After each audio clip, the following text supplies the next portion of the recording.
देखो भाई, आप चाहते हो कि भाई जो आप टॉपिक पढ़ाना चाहते हो, जो पैनलिस्ट है वही आपको वही टॉपिक दे, तो इसके लिए क्या होती है भाई, देखो मेरा साइकोलॉजिकल बैकग्राउंड है, तो मैं आपको अपने एक्सपीरियंस के हिसाब से बताऊंगा क्या करना होता है।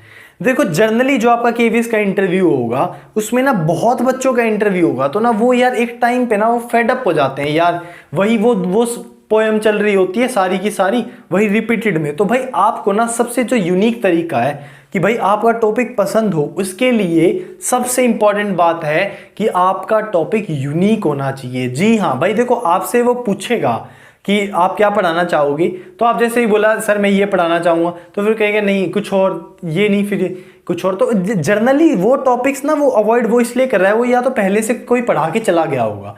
तो आपको अगर आप मनपसंद टॉपिक करना है तो सबसे पहले तो आपका टॉपिक अलग होना चाहिए और मेरे भाई थोड़ा सा इंटरेस्टिंग होना चाहिए।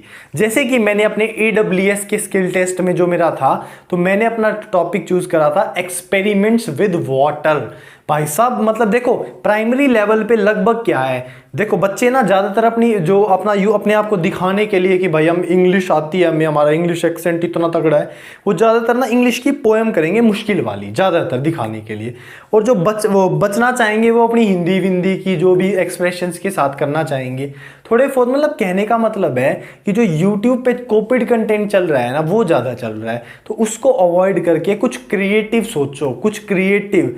भाई देखो वैसे तो TLM वगैरह जो टीचिंग एड वगैरह अलाउड नहीं होते, अलाउड इन द सेंस मतलब किसी को नहीं पता अलाउड होते हैं या नहीं होते, क्योंकि सबसे बड़ी बात है कि अगर इसमें क्या है कि KVS में कोई फिक्स नहीं है कि भाई आपको जो आप घर से टॉपिक लाए वही पढ़ाना है, तो इसलिए कोई TLM लेके जाता ही नहीं। मान लो फॉर एग्जांपल आप TLM लेके गए, वो बोले नहीं ये नहीं कोई और टॉपिक पढ़ा दो, तो वो वेस्ट हो जाएगा। तो इसका TLM वगैरह से नहीं, बट कहने का मतलब है कोई क्रिएटिव हो, मतलब आइडियाज़ आपके यूनिक होनी चाहिए, ठीक है मेरे भाई। तो इस सबसे पहला तरीका मैंने क्या बताया, आप ना कोई यूनिक टॉपिक चूज करो।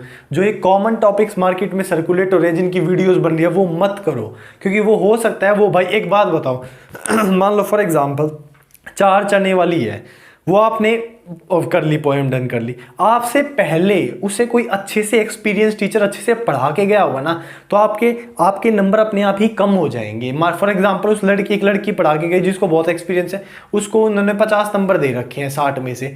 अब तुमने नॉर्मल पढ़ाया तो तुम्हें 50 से कम 40 ही मिलेंगे। तो इस वजह से ना अपना टॉपिक यूनिक रखो, ऐसा रखो जो किसी और ने पढ़ाया ही ना हो, इस टाइप के करो, ठीक है भाई। ओके।